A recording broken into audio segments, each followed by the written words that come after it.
Assalamualaikum warahmatullahi wabarakatuh. Salam sejahtera buat kita semua. Yang terhormat Forkompimda Kabupaten Semarang,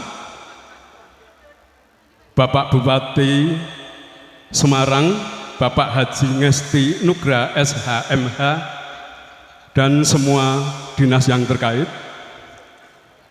Yang terhormat Forkompincam PLT Camat Susukan, Bapak Rinta Bramundita ST, dan semua dinas yang terkait.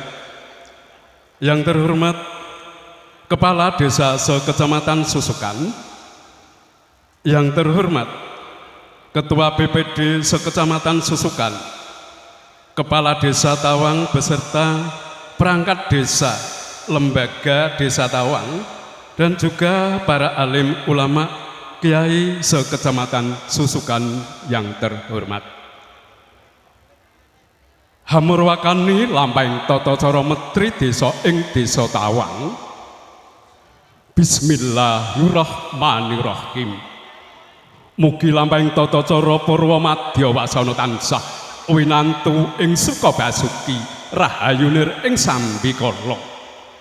Wondene adicara ingkang saklajengipun nunggih pangkrakiting Tirta Sapta Sumber.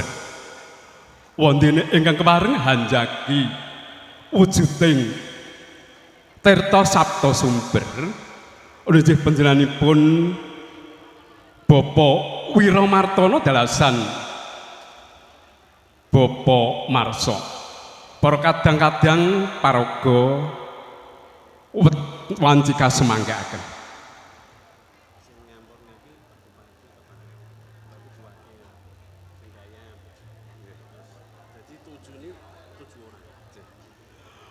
Wondene wujuding Tirta Sapta Sumber ingkang angka sepisan mijil saking Tirta Sumber Gayam.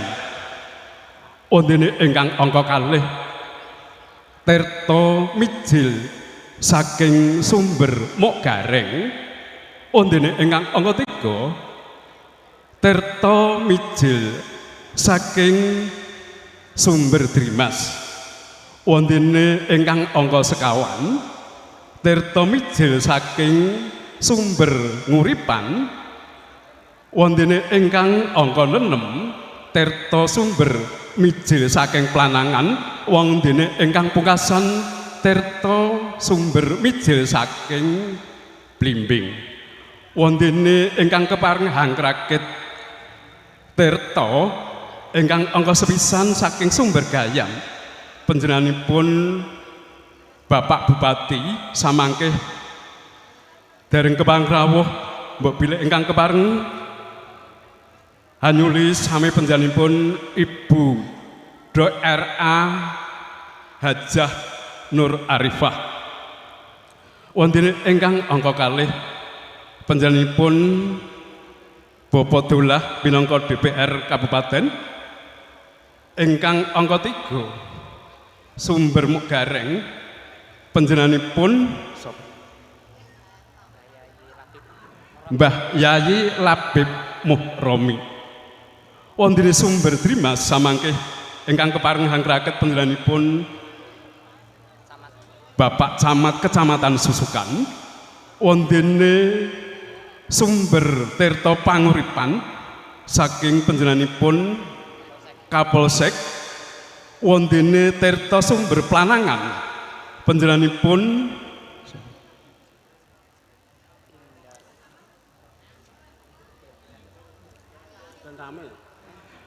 saking Darlamin Susukan.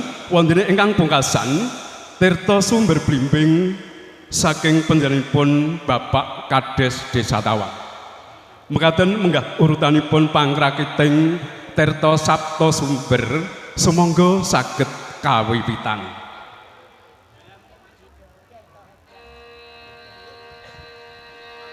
Nggih ingkang angka sepisan Tirta Sumber saking Gayam wondene ingkang kepareng hangkrakit panjenenganipun Ibu Wakil Bupati Ibu DRA Hajah Nur Arifah.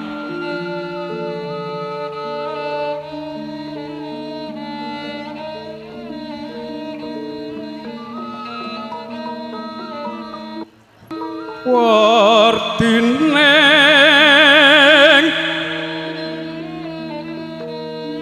kang pitu anangke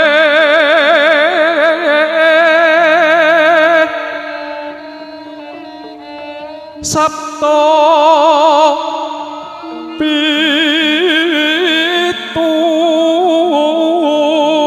yakti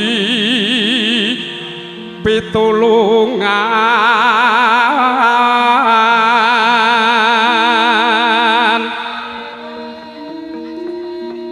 ngantya tumeka ing tembe lan antuka pituduh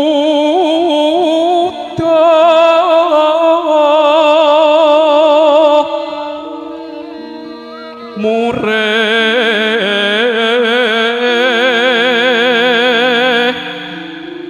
datan sasaring margi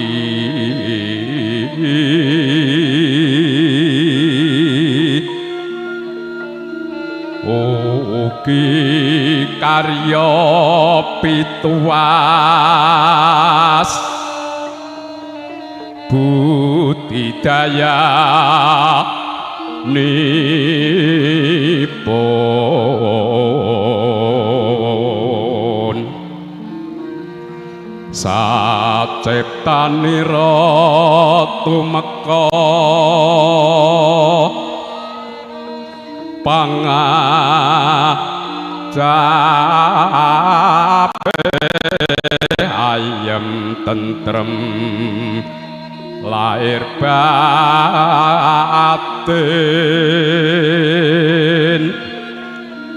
nomai para warga.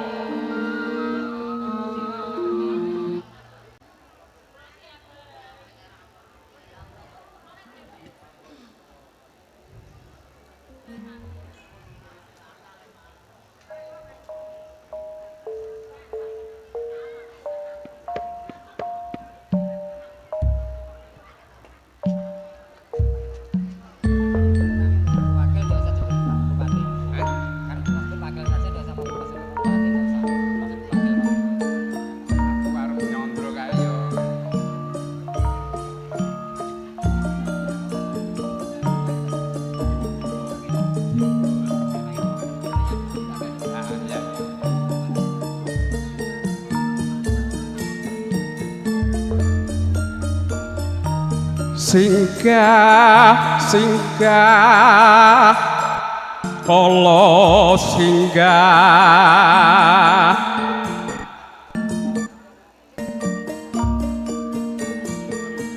pan suminggah durga kala sumingkir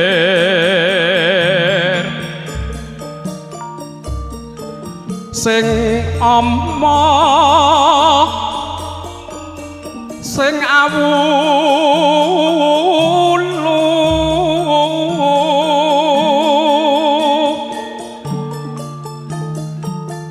sing suku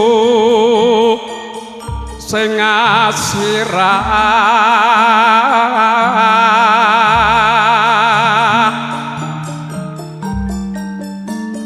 sing atenggak lawan kala sing abuntut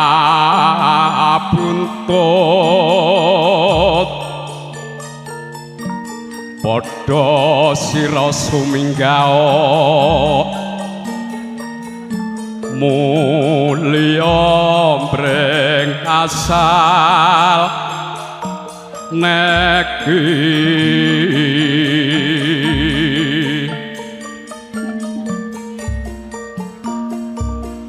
ana kanung sangka wetan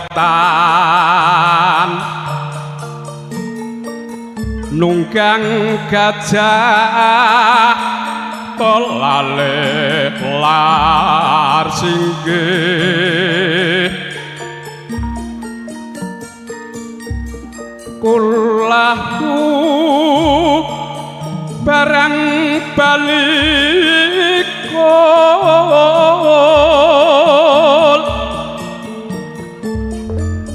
setan lan berkasaan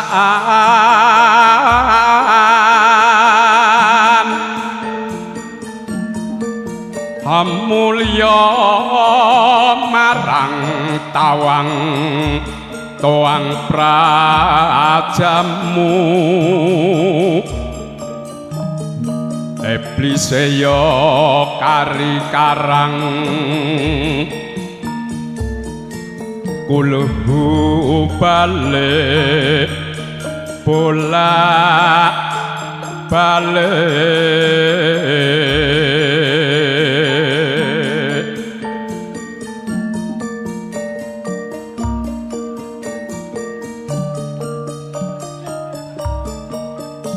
paripurna menggah lampahing tata cara pangprakiting tirta sapta sumber ingkang sampun katindakaken dening para karang taruni saking Desa Tawang wondene minangka panjagining tirta sapta sumber panjenenganipun Bapak Wiramartana Dalasan Bapak Sumarso.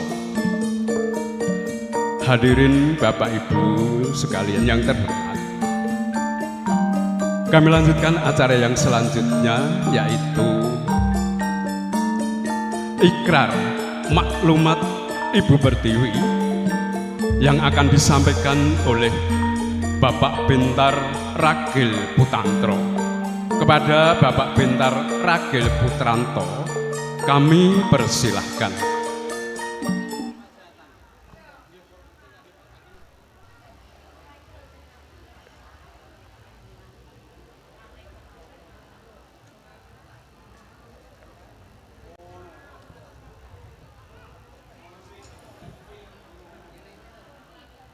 Maklumat Bumi Pertiwi,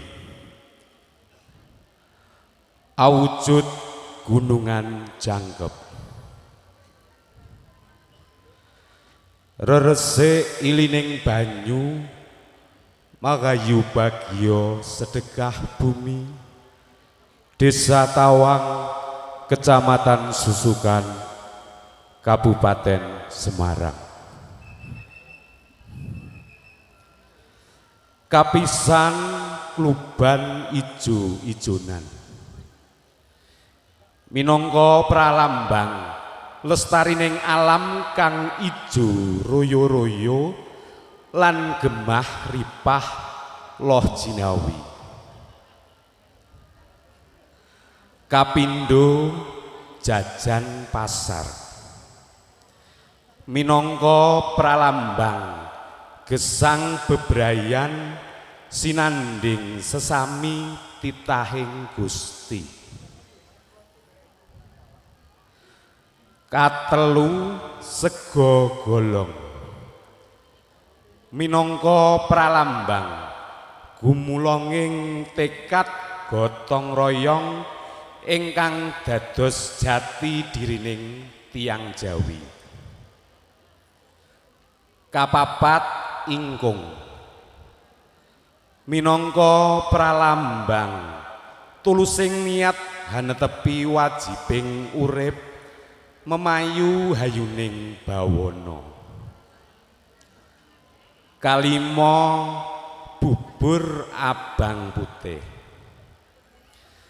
minangka pralambang tansah eling lan ngabekti marang leluhur lan jati diri. Keenem kembang telon minangka pralambang sarana nggayuh kamulyan kanthi laku utama adhedhasar welas asih tulusing batin lan tansah nuladani tradisi adiluhung tinggalane leluhur. Kapitu gunungan tumpeng agung minangka pralambang sakabehing dharma hanamung wujud manembah marang pangeran. Rahayu rahayu rahayu matur suwun.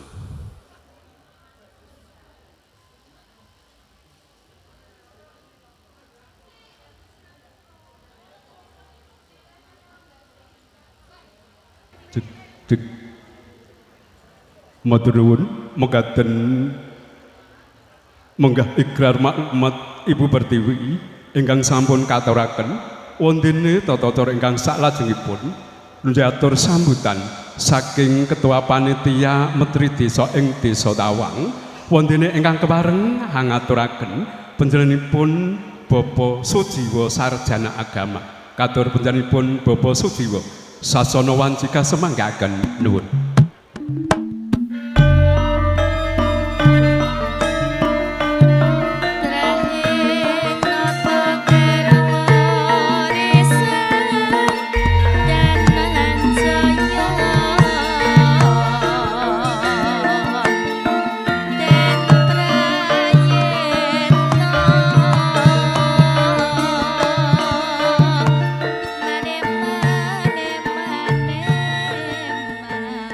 Assalamualaikum warahmatullahi wabarakatuh. Nun sewu kula ngambal bisa malih saipun sedaya saged sami-sami ndongaaken. Assalamualaikum warahmatullahi wabarakatuh. Bismillahirrahmanirrahim. Alhamdulillahi rabbil alamin wabihi nasta'inu muridu dunya waddin la hawla wala quwata illa billahil alil azim. Rabbi shrah li sadri wa yassir li amri wahlul 'uqdatam min lisani yafqahu qawli. Amma ba'd. Katentreman kawilujengan karahayon mugi tansah kasariro panjenenganipun sagung para lenggah waradin sagung dumadi. Nun panjenenganipun para pepunden pinispuh ingkang hanggung ngamastuti pepoyaning kautamin monggo sampun pono ing kawawas mawah lida ing pitutur langgung linanggung panjenenganipun Bapak Bupati nun inggih Bapak Ngesti Nugroho SHMH punapa dene panjenenganipun Ibu Wakil Bupati nun inggih Ibu DRA Hajah Nur Arifah ingkang pantes nampi sagunging pakurmatan ingkang sayektos minangka songsong agung wonten ing laladan Kabupaten Semarang panjenenganipun para pangemban pangmating praja satriyaning nagari ingkang minangka dados pandam pandoming kawula dasih langgung linanggung panjenenganipun para bapak kiai para alim ulama ingkang siang pantaraning rati tansah sumanding pustaka suci wahyuning ilahi monggo dados patuladan miwah dados ukring kiblating panembah ingkang kula hormati. Boten katalumpen para anggota Dewan saking Kabupaten Semar ingkang suka pasugi miwah pantes kinurmatan, ugi para bapa lan pangarasa OPD Kabupaten Semar. Panjenenganipun Bapak Camat miwah Forkom Pincam, wiwit Bapak Koramil Kapolsek miwah Bapak Camat ingkang satuhu kula hormati ingkang sampun paring panyenguyung minggah saged kalaksananipun upacara bertisih menika. Para seniman siniwati, budayawan budayawati, aringgesipun sagung para lenggah ingkang satuhu kula hormati. Nuwun saderengipun nyuwun ing samudra pangsama bilih kula kumawantun cumantaka wonten ngarsa panjenengan kanthi ngadeg kanthi patrap duksura ingkang kirang tata hainggih saking maradapa kersanipun para kadang panitia. Kanthi menika kedah kumedah kula cumantaka wonten ngarsa panjenengan kanthi patrap ingkang kados mangkat. Kanthi menika sinareng menika nuwun sewu sagung para lenggah Hamid Kalimantabik mugi tinebahna ing sesiku miwah cakepna ing rahayu. Nyuwun idi palilah kepareng bapati matur maradapa pura yang dados kersanipun para kadang panitia bersih desa wonten ing Tawang wekdal menika tuwin papan menika nuwun. Murawakani atur sagung para lenggah ingkang kinurmatan, cunduk kalian kuncaraning bangsa Nusantara ingkang sampun kondang kaloka ingkang adhedhasar Pancasila. Sumangga kepareng kula dherekaken nguncupaken asta ngaturaken donga pamuji tuwin syukur dhateng ngarsa dalem Gusti ingkang Maha Agung ingkang sayekta sampun paring pinten-pinten kenikmatan wiwit nikmat lahir batin, nikmat iman lan Islam. Sumangga kula dherekaken kanthi maos hamdalah kula dherekaken nuwun alhamdulillahirabbil alamin. Mboten katalumpen sholawat lan salam temtu mawon kita aturaken dumateng junjungan kita Nabi Agung Rasulullah sallallahu alaihi wasallam ingkang mugi-mugi kita saged kakeni dados sumatipun ing satemah kita pikantuk syafaatipun wiwit ing donya ngantos duminikun wong akhirat. Amin Allahumma amin. Sagung para lenggah panjenengan para pependhen binispuh ingkang satuhu kinabekten miwah kinurmatan. Sawetawis kula nyuli para kadang panitia, kula matur wonten ngarsa panjenengan sedaya para lenggah kula suwun hanya kecaken anggen sami lelenggahan kepareng kula matur nyuli sedaya kadang panitia. Para kadang panitia ingkang sepisan ngaturaken kasugengan menggah kerawanipun sagung para lenggah priyagung kakung semawan putri wonten ing papan menika. Sinartan para kadang panitia nyuwun agung ing samudra pangaksama mbok bilih anggenipun hananggapi para mong tamu menggah rawuhipun sagung para rawuh kirang meranani awit saking haruh gupuh rengkuh miwah lungguh ingkang kirang satraju kirang mapan ingkang saksaesanipun kirang jumbuh menggah derajat lan semat panjenengan sowang-sowang.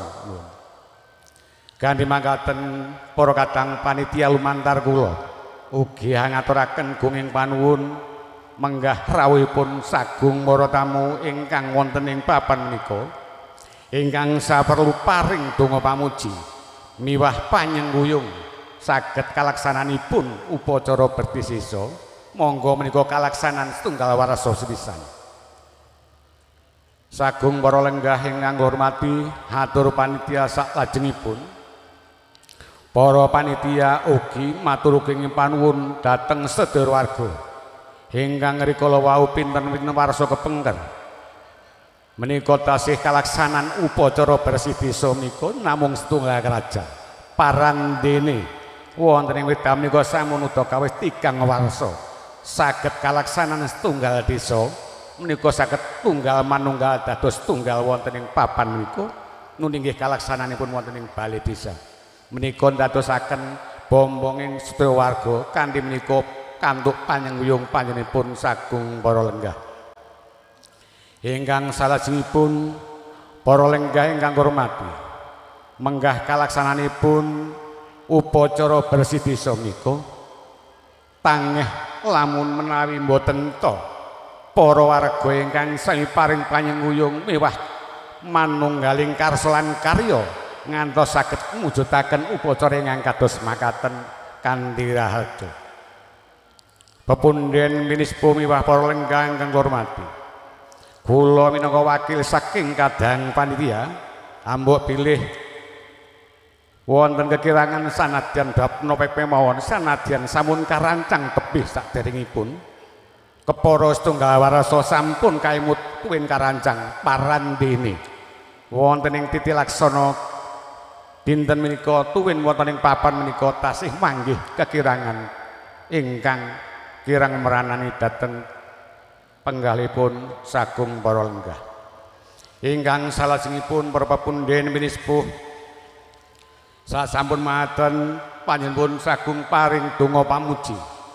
Mugi-mugi hanggenipun sami hanglestaraken budaya Jawi miwah upacara bersih desa menika saged langgeng saklawase mboten saya suda kepara saya ngrembaka. Menika pikantuk donga pamuji tuwin panyenguyung sagung para lenggah para priyagung tuwin warga Desa Tawang. Para sagung para tamu ingkang hormati, ingkang salajengipun minangka atur saking para panitia bersih desa ingkang supados ngaturaken menggah sinandinipun makna ingkang sinandipun bersih desa menika wonten tingkang perkawis. Sinandi ingkang kanggo setunggal inggih kanthi wontenipun upacara bersih desa menika mujudaken tandha lan rasa syukur dumateng kuwasanipun Gusti ingkang muping erat ingkang murping dumadi. Ingkang kacihna anggenipun sami anggula wentah para kadang tani dipun paringi kawilujengan wiwit awal ngantos akhir kepara anggenipun sami hametik pepanenanipun diparingi kathah lan berkah kanthi menika tandha rasa syukur kawonten setunggal warsa sewisan dipun wonteni bersih desa ingkang kawujudaken setunggiling gunungan ingkang arupi mawarni-warni ingkang menika kadadosan saking mapinten-pinten dedaharan tuwin hasil pepenanipun para kadang tani. Para lenggah ingkang hormati, ingkang angka kalih nun inggih maknanipun bersih desa ingkang sinandi pinten-pinten taun nun inggih anggenipun sami ngempalaken warga masyarakat Desa Tawang ngetilaken gotong royon lan guyub rukunipun ingkang menika kanthi gotong royong lan guyub rukun ingkang kapratelaken wontenipun gunungan utawi ancak.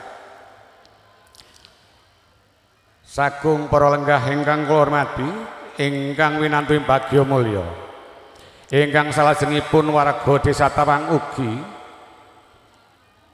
ngiras pantes nguri-uri budaya miwah tilaranipun para pepundhen lan winisepuh ingkang menika wujud mereti desa pramila warga kanthi manunggal rasa lan karsa menika ngawontenaken minangka kangge mrengeti menggah tilaranipun para pepundhen lan winisepuh ingkang sampun kapundhut wonten ngarsa dalem Gusti ingkang Maha Kuwasa. Ingkang salajengipun para lenggah keparunga saking para kadangan panitia kula ingkang tinanggenah ngaturaken palaporan menggah titilaksana utawi saged kasembatan ing sedya bersih desa menika mawi probaya ingkang sampun karancang para warga desa miwah ingkang dipun cundhakani saking panjenenganipun Bapak Kepala Desa. Nuwun sewu kula ngaturaken palaporan bilih upacara bersih desa menika angginakaken hametaken probaya ingkang agengipun 156 yuta kalih dasa ewu rupiah. Kadadosan saking kalih perangan ingkang koso pisan inggih kumpulan utawi gotong royong saking para warga kanthi guyub rukunipun saged hangempalaken probaya ingkang cacahipun 8,600.000 rupiah. Parantene kekurangan ingkang agunggung menika 60,800.000.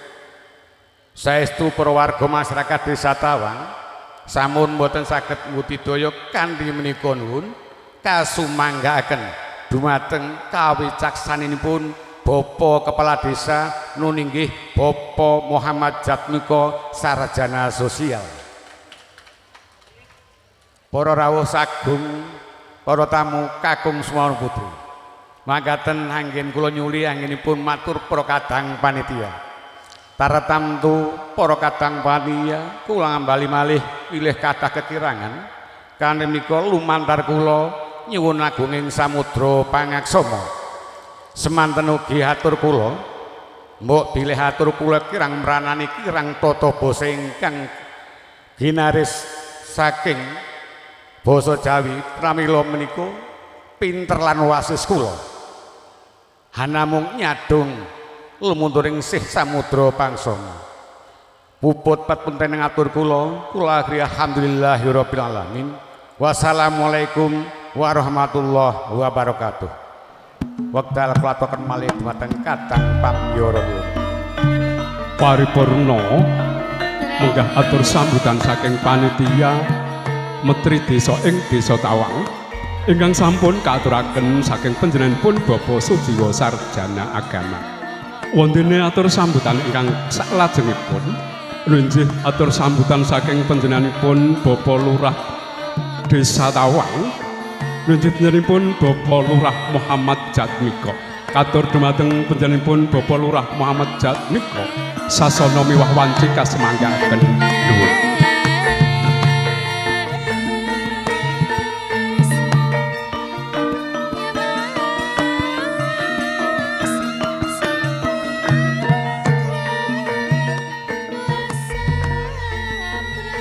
Assalamualaikum warahmatullahi wabarakatuh.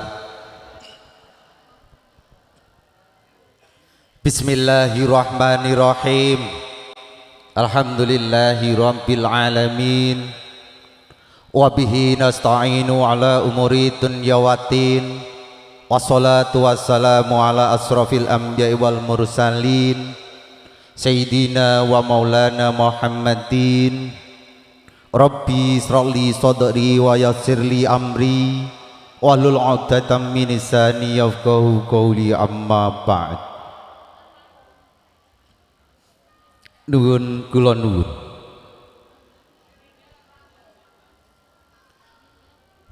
Kujo arsanipun para priyagung Forkombinda Kabupaten Semarang, Punapa OPD Kabupaten Semarang,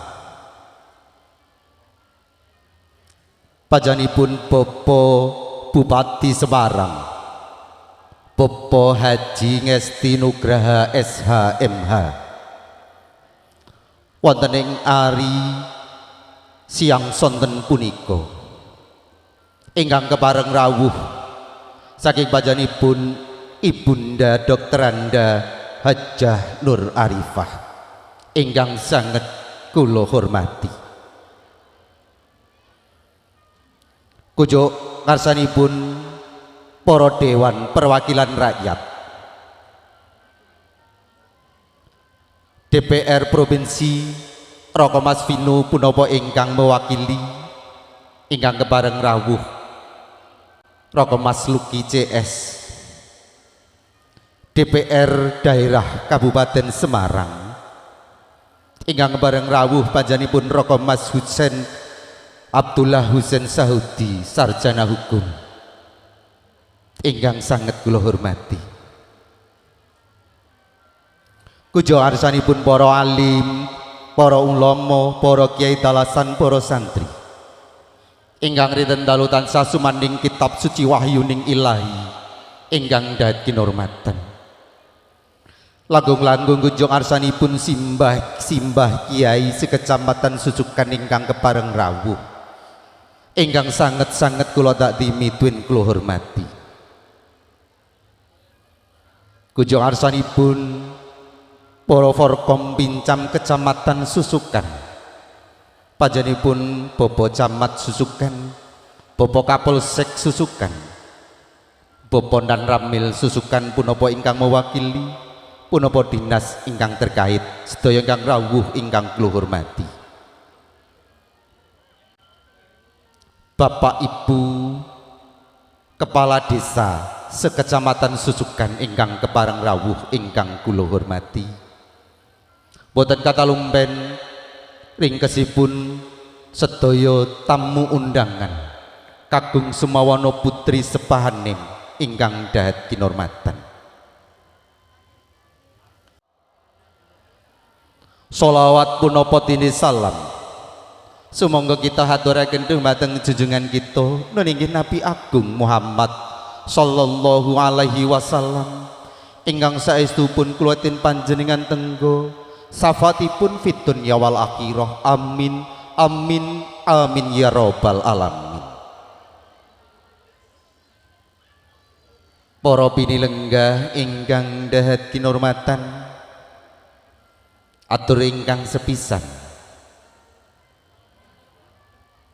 kula jejeripun Kepala Desa Muhammad Jatmiko Pemerintahan Desa Tawang ngaturaken kasugengan sugeng rawuh dumateng panjenenganipun para Forkom Pindha Kabupaten Semarang, Forkom Pincam Kecamatan Susukan, punapa sedaya para tamu undangan kagung sumawana putri. Saestu saking pemerintah Desa Tawang ngaturaken gunging panuwun ingkang tanpa pepindhan awit saestu kerawan panjenengan wonten ing aris siang sonten punika saged berkahi dhateng sedayanipun warga Desa Tawang, Kecamatan Susukan, Kabupaten Semarang. Saderengipun kula nyuwun lubering sih pangsami kanthi kula ngadeg nganyur wonten ngarsa panjenengan boten ateges ngirangi trapsila kula awit kula ing mriki jejeripun Kepala Desa Tawang badhe ngaturaken wigatos singgati wonten adicara bersih desa wonten ing siang sonten punika. Sedaya warga Desa Tawang sampun mentahun-tahun wontenipun acara adat budaya bersih desa menika dipun lampahi dipun laksanakaken insyaallah saderengipun wulan Muharram datang. Sedaya warga Desa Tawang wonten ing ari dinten Jumat Legi saestu ngawontenaken tasakuran nderek jurung pamuji dhateng Gusti ingkang Maha Agung awit saking hasilipun tetanen saking sawah tegalan punapa pakaryan sanesipun ingkang mapan wonten Desa Tawang punapa wonten ingkang luar kota wonten luar Jawa sedaya warga Desa Tawang wonten ing dinten Jumat Legi adat bersih desa nyadong kesainan dhateng Allah Subhanahu wa taala.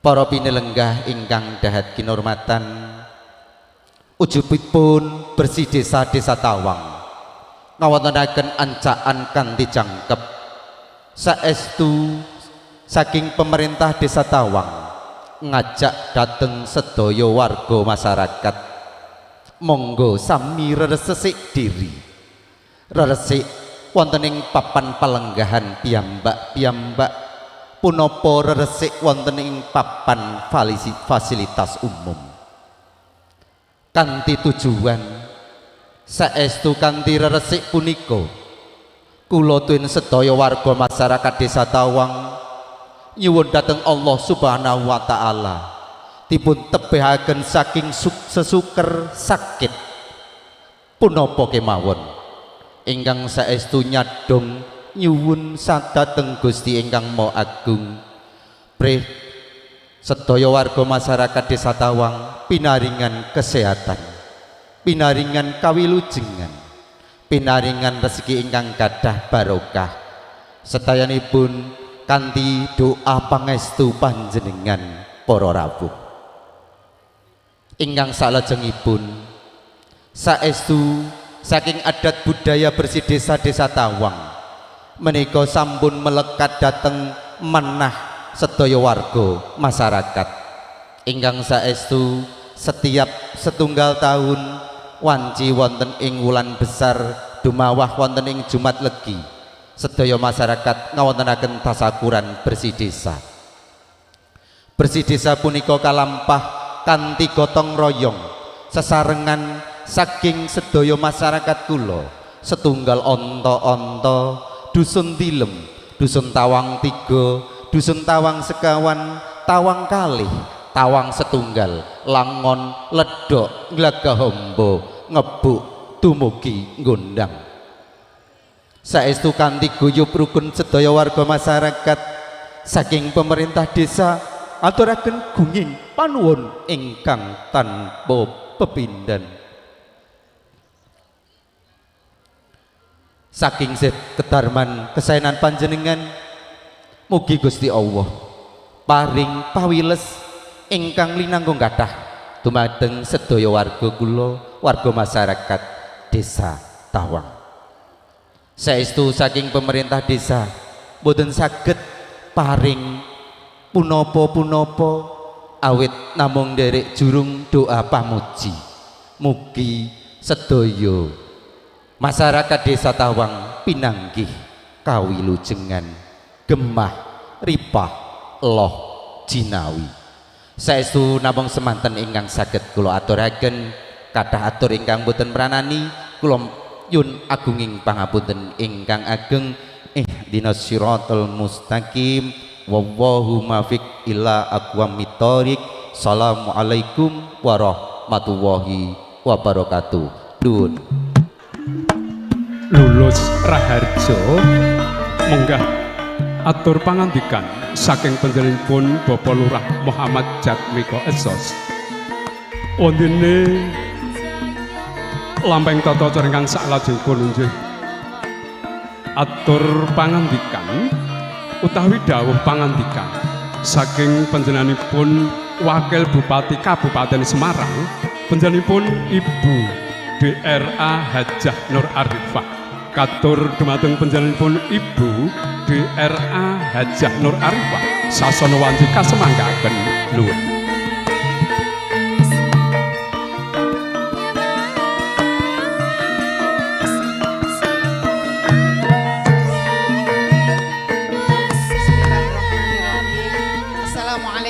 Warahmatullahi wabarakatuh. Bapak Ibu tasih semangat. Bismillah walhamdulillah wassalatu wassalamu ala rasulillah wa ala alihi wa sahbihi wa mawalah la haula wa la quwata illa billah. Qala Allah ta'ala fil Qur'anil Karim a'udzu billahi minasyaitonir rajim. Bismillahirrahmanirrahim. La in syakartum la azidannakum wa la in kafartum inna 'adzabi lasyadid. Al-ayah ama ba'du. Ingkang kula hormati Bapak Abdullah HS SH anggota Komisi C DPRD Kabupaten Semarang hadir secara pribadi mugi-mugi dipun paringi sehat walafiat panjang yuswa ingkang barokah monggo kula tuwin panjenengan sedaya maringi ngaturi tepuk tangan ingkang sangat meriah buat beliau. Ingkang kula hormati Ibu Dr. Anda Istiqomah MSI Kepala Dinas Sosial Kabupaten Semarang. Niki nggih mboten kelintu nek jadi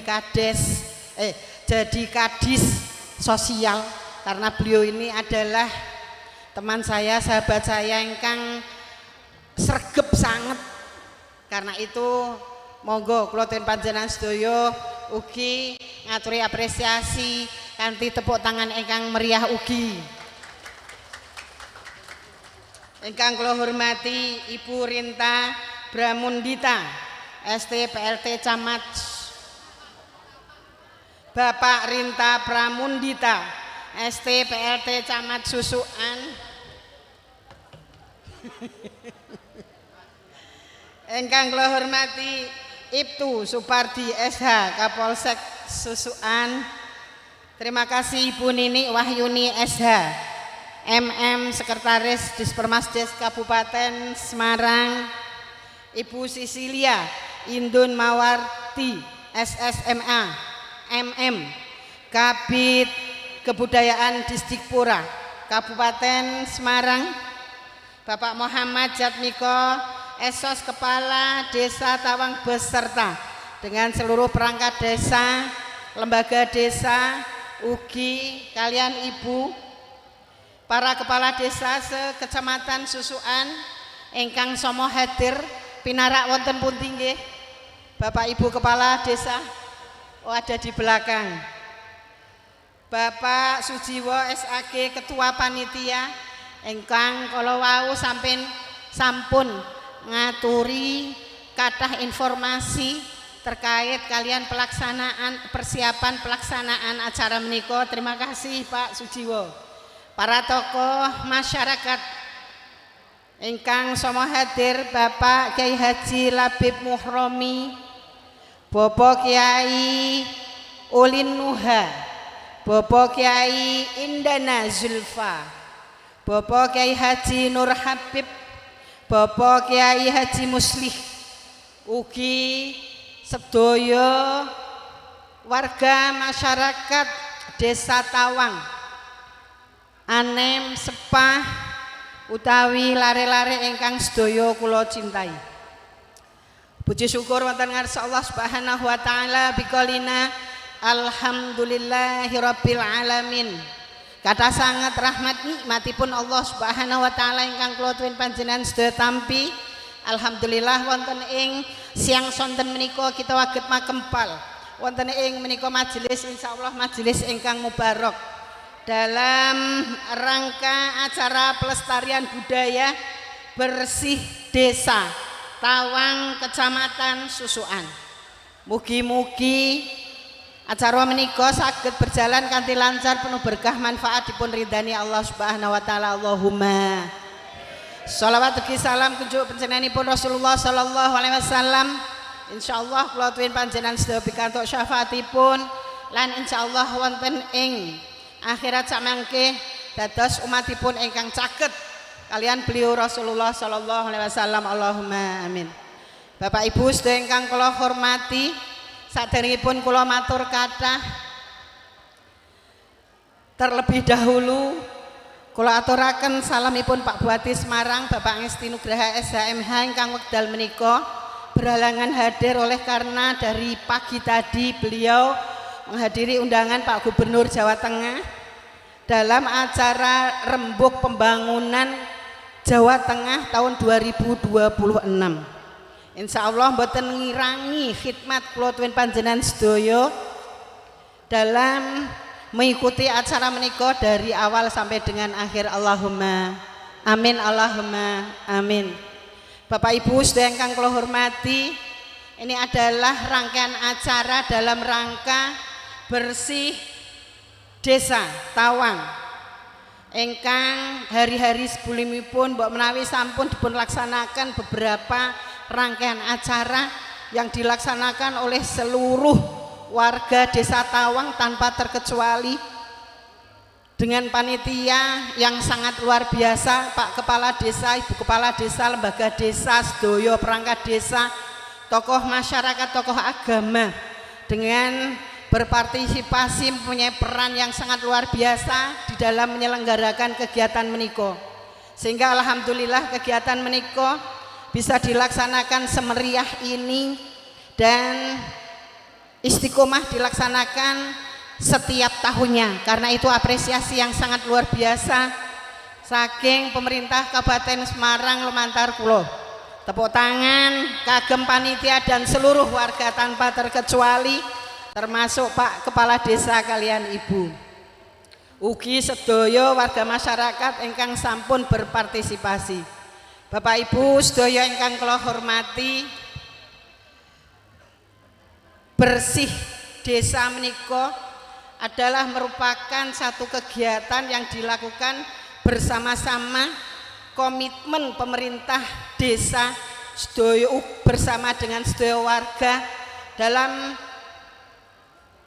rangka syukur yang luar biasa kepada Allah Subhanahu wa taala, Tuhan yang Maha Kuasa, atas banyak limpahan rahmat nikmatnya, sehingga alhamdulillah desa Tawang dari tahun ke tahun menjadi desa yang lebih maju, lebih sejahtera, aman, kondusif, gemah ripah loh jinawi. Ini adalah tentu saja berkat kepemimpinan Bapak Kepala Desa beserta dengan seluruh perangkat desa, para alim ulama, tokoh masyarakat, dan partisipasi seluruh warga tanpa terkecuali. Bapak Ibu yang saya hormati, selanjutnya kami sangat berbangga kepada panjenengan semuanya yang sudah berupaya sedemikian rupa melestarikan seni budaya atau budaya-budaya yang lain, kearifan lokal yang panjenengan punyai.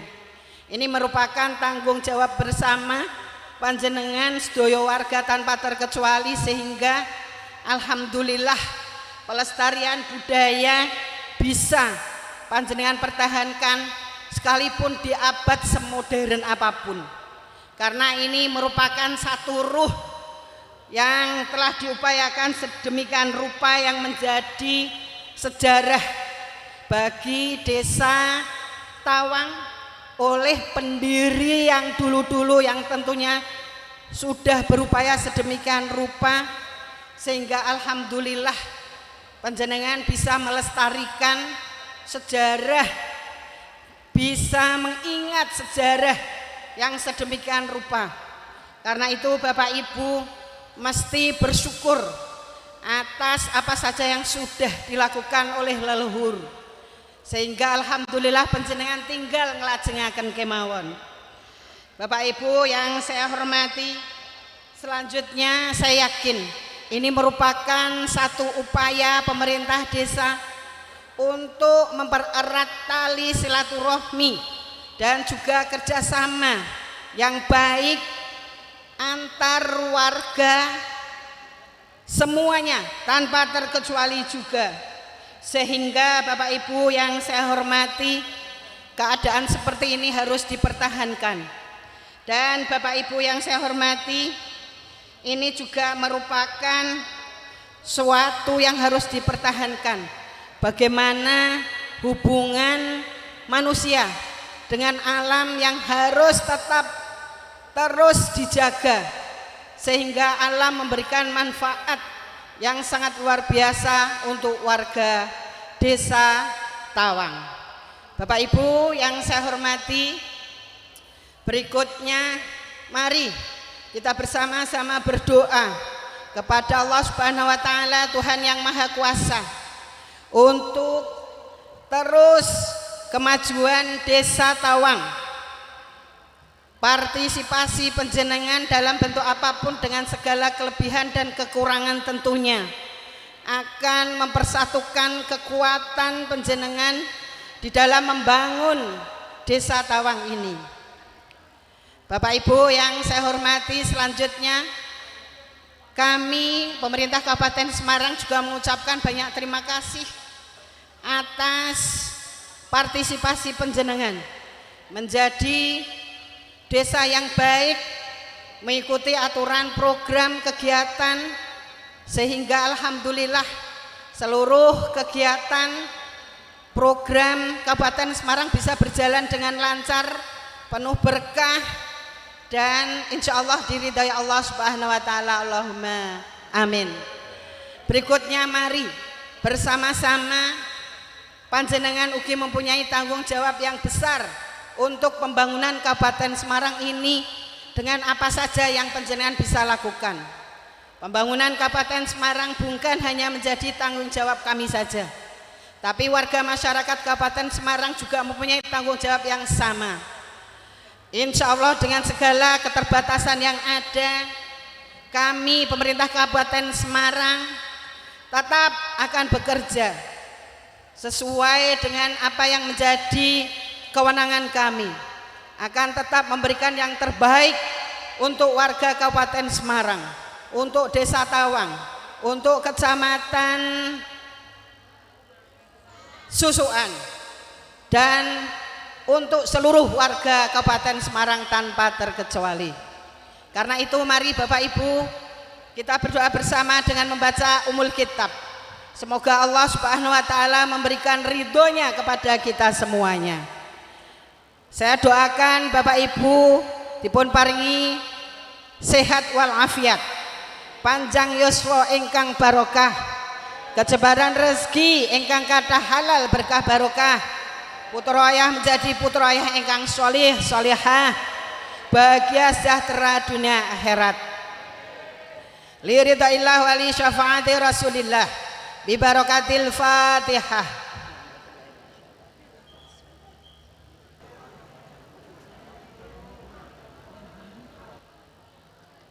Suratul ladzina an'amta 'alaihim ghairil maghdubi 'alaihim waladdallin. Mekaten Bapak Ibu ingkang saged kula aturaken dalam sambutan ini mewakili Pak Bupati Semarang, kula selaku wakil Bupati estu nyuwun doa restu panjenengan sedaya bersama dengan Pak Bupati Semarang, mugi-mugi saged aklaksanaaken tugas kewajiban kami menjadi pemimpin yang amanah, yang mencintai warganya dan dicintai warganya. Terima kasih, mohon maaf atas segala kekurangan dan astagfirullahaladzim, astagfirullah lil mu'minin wal mu'minat. Akhirul kalam wallahul muwaffiq ila aqwamit thoriq. Assalamualaikum warahmatullahi wabarakatuh.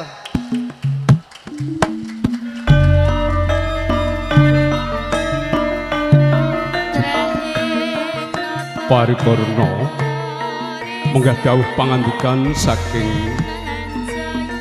Ibu DRA Hajah Nur Arifah minangka Wakil Bupati Kabupaten Semarang. Pondene tata cara ingkang salajengipun sautawis kepareng kaaturaken setunggaling beksan, kanthi beksan menika mawi irah-irahan beksan Metri Desa. Wondene para-para ingkang paraga anindakaken beksan Metri Desa menika para putri saking sanggar tari siswa budaya Desa Tawang ingkang dipun pangarsani panjenenganipun Ibu Syekh Nurgati SPD MPD. Wondene para paraga ingkang kepareng beksa ingkang angka sepisan Deprina Dwi Utari, putra Bapak Nardi, siswi SD Negeri Tawang 01. Wondene ingkang angka kalih Naila Elmira Nur Anjani, putra Bapak Slamet Nur Holis, siswi SD Negeri Tawang 01. Wondene ingkang beksa angka 3 Sirep Setiani, putra Bapak Sehat Dusun Tegarjo, Desa Pentur, siswi SD Negeri Tawang 01. Dan prestasi juara 1 LPSN 3N tingkat kecamatan Susukan tahun 2026. Sumangga kalajengaken.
Nggih, mohon tepuk tanganipun kangge para putra-putra ingkang sampun ngaturaken setunggaling beksan inggih menika ingkang mawi irah-irahan Menteri Desa ingkang sampun kaaturaken saking panjenengan para putra-putra saking Sanggar Tari Siswa Budaya saking Desa Tawang ingkang dipun pangarsani panjenenganipun Ibu Syekh Nurgati SPD MPD.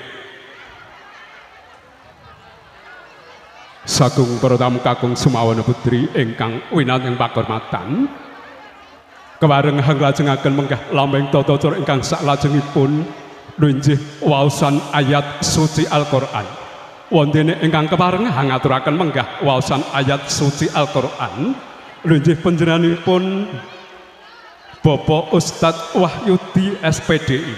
Katur dumateng panjenenganipun Bapak Wahyudi SPDI Sasono miwah wancika semanggaken sumangga nuwun.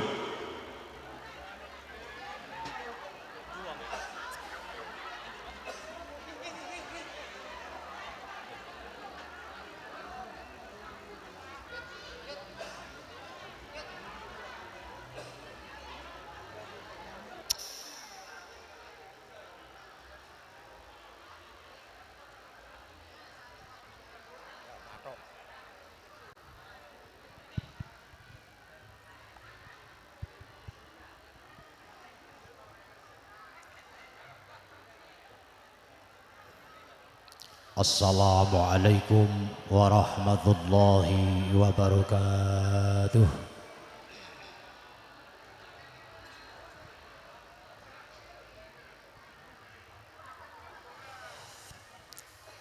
A'udzu billahi minasy syaithanir rajim.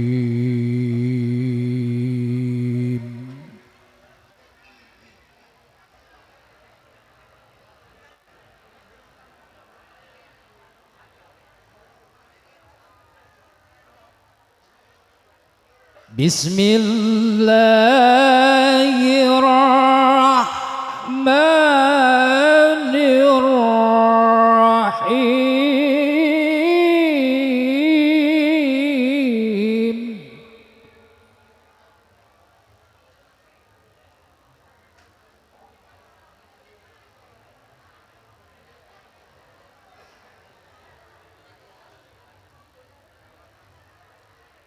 Wa idh تأذن ربكم لئن شكرتم لأزيدنكم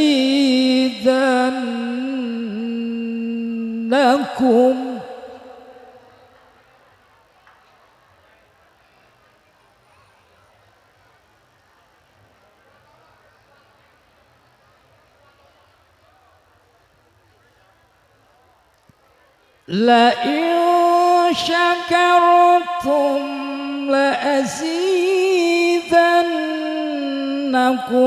ولئن كفرتم إن عذابي لشديد.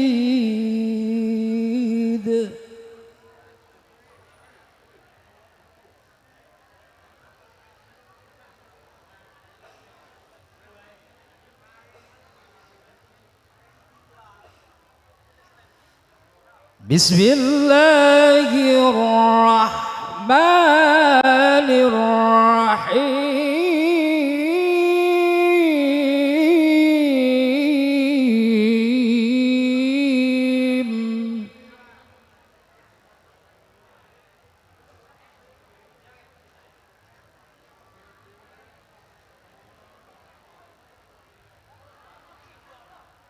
Walau anna ahlal qura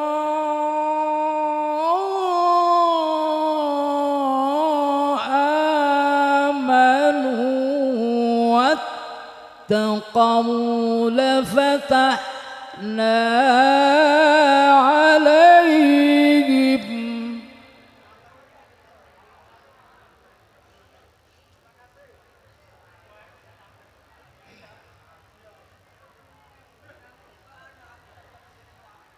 لفتحنا عليهم بركات من السماء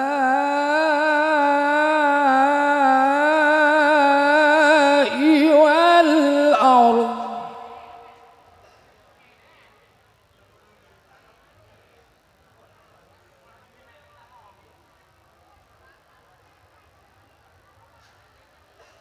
ولكن كذبوا فأخذناهم بما كانوا يكسبون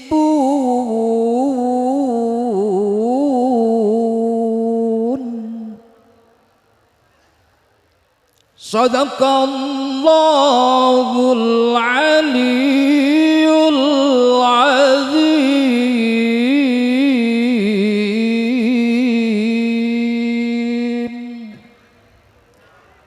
Assalamualaikum warahmatullahi wabarakatuh. Kanthi waosan ayat suci Al-Qur'an, mugi Gusti tansah paring barokah dumateng Sang Hyang ning para lenggah kakung Semawana Putri sumrambah sagung Sang Hyang ning para warga Desa Tawang. Wondene tata cara ingkang saklajengipun kami informasikan kepada pasukan Rayah Berkah untuk sabar sementara nggih menika tasih setunggal tata cara ijab kabul ikrar pajatan. Wondene tata cara ingkang saklajengipun nunjuh pajatan wonten ingkang kepareng hangikranaken menggah pajatan kalajengaken Hastungkara Pujabrata nenggih panjenenganipun Bapa Madyuni. Katur dumateng panjenenganipun Bapa Madyuni sasana miwah wanci kasemanggaaken nuwun.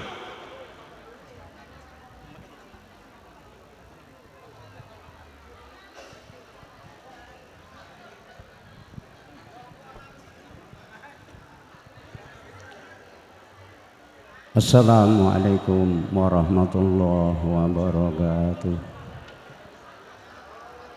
Bismillahirrahmanirrahim. Bismillah, alhamdulillah, wa syukurillah. Asyhadu an la ilaha illallah wahdahu la syarikalah wa asyhadu anna Muhammadan abduhu wa rasuluh la nabiyya ba'dah. Allahumma shalli wa sallim ala sayyidina Muhammadin wa ala alihi wa ashabihi wa azwajihi wa man tabi'ahum bi ihsanin ila yaumil qiyamah. Qala Allah ta'ala fi kitabihil karim a'udzu billahi minasyaitonir rajim. Bismillahirrahmanirrahim. Wa idza ta'azzana rabbukum la in syakartum la azidannakum wa la in kafartum inna azabi lasyadid. Amma ba'du. Ngarsapun para bebunden bini sepuh sesepuh aji sepuh kasepuhan ingkang pantes minuli ing budi, ngarsanipun para bapak ibu pejabat aparat perangkat saha masyarakat sedaya ingkang kinurmatan, para bapak ibu, para alim, para ulama, para kiai sedaya ingkang pantes kawula dherekaken mauidhah hasanahipun. Trahing sutresna budaya tiluhung ingkang anggung amamarti mertaning budaya luhur ingkang pantes tambah rahmatipun Allah Subhanahu wa taala. Kawula nuwun kula kapiji ngekraraken hajatipun masyarakat Desa Tawang ingkang sampun kala wau dipun tedahaken menggah hajatipun masyarakat Desa Tawang wonten ing danika metri desa utawi bersih desa. Kanthi menika hajatipun masyarakat Desa Tawang kula ingkang kenen ngaturaken awit saking menika kawula saderengipun matur kathah nyuwun berkahipun para rawuh sedaya. Mugi-mugi anggen kawula ngekraraken hajatipun masyarakat Desa Tawang tansah pikatuk ridhanipun Allah Subhanahu wa taala kanthi berkah donga restunipun para alim, para ulama lan para sedaya pejabat aparat perangkat lan masyarakat sedaya. Mugi-mugi sedaya tansah ijabah saking Allah Subhanahu wa taala kanthi wontenipun anjakan gunungan menika kala wau sampun dipun tedahaken kalian ingkang pertama Bapak Bentar sampun dipun tedahaken bilih gunungan Ancak menika wontenipun isinipun sepindah tumpeng ageng kanthi ayam lan ugi wontenipun golong, wontenipun jenang abrit petak lan rerangken sanes-sanesipun saking hasil taninipun masyarakat Desa Tawang menika sedaya kangge lantaran anggenipun nedahaken syukuripun dhateng Allah Subhanahu wa taala dipun wujudaken gunungan Ancak ingkang isinipun kados makaten wau minangka wasilah anggenipun sholawat salam dhateng panutan Gusti Kanjeng Nabi Muhammad sallallahu alaihi wasallam sumrambah dhateng keluarga lan para sahabat lan ugi anggenipun sholawat lan salam kagem para nabi, para rasul, para wali khususipun ingkang kawitan Nabi Adam, Ibu Hawa lan sedaya para nabi lan ugi malih dhateng Nabiullah Khidir, Sayyidina Ilyas, Sayyidina Syekh At-Tazi ila ahli samawati wal ardi. Mboten kesupen malih ndongaaken dhateng arwah leluhuripun sedaya masyarakat Tawang, leluhur ingkang wonten ing Desa Tawang lan leluhur ingkang sak jabanipun Desa Tawang ingkang tebih ingkang caket sedaya dipun dongaaken lan ugi dipun hormati kanthi sedaya menika anggenipun lantaran nyuwun dhateng Allah Subhanahu wa taala nedahaken syukuripun dhateng Allah Subhanahu wa taala mugi-mugi tansah dipun tambahi kenikmatan saking Allah Subhanahu wa taala khususipun masyarakat Desa Tawang tansah dipun paringi ayem tentrem bagya mulya kerta tata raharja qaryatun thayyibatun marabun ghafur minggahipun dhateng Kabupaten Kecamatan Susukan Kabupaten Semarang lan minggahipun malih dhateng negari kita Indonesia. Mugi-mugi tansah dipun paringi ayem tentrem bagya mulya kerta tata raharja saklajengipun nyuwun berkahipun wasilah suratul Fatihah sepindah mugi-mugi sedaya donga restu penyunan sedaya tansah dipun ijabahi saking ngasanipun Allah Subhanahu wa taala li ridhaillah wa bi syafaati Rasulillah wa bi karamati Syekh Abdul Qadir Jilani. Al-Fatihah. A'udzu billahi minasyaitonir rajim. Bismillahirrahmanirrahim. Alhamdulillahi rabbil alamin arrahmanir rahim maliki yaumiddin.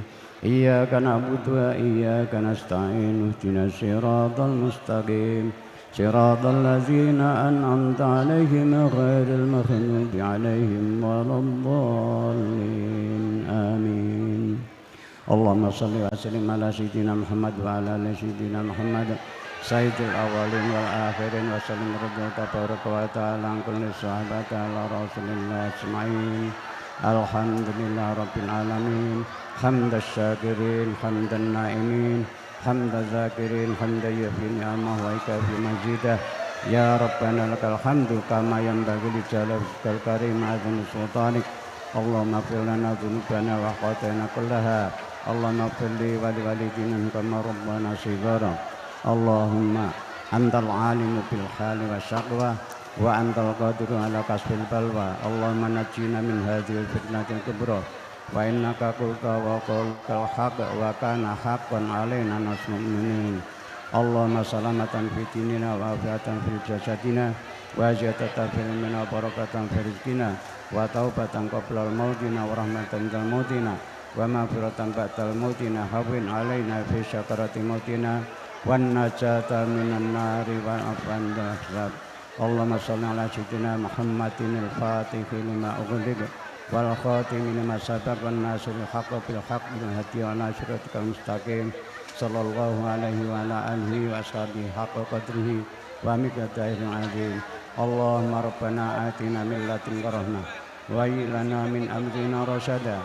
Rabbana atina fid dunya hasanah wa fil akhirati hasanah wa qina adzabannar wa adkhilnal jannata ma'al abrar ya aziz ya ghaffar ya rabbal alamin. Subhana rabbika rabbil izzati amma yasifun wa salamun alal mursalin walhamdulillahi rabbil alamin. Wallahu muwaffiq ila aqwamit thoriq. Assalamualaikum warahmatullahi wabarakatuh.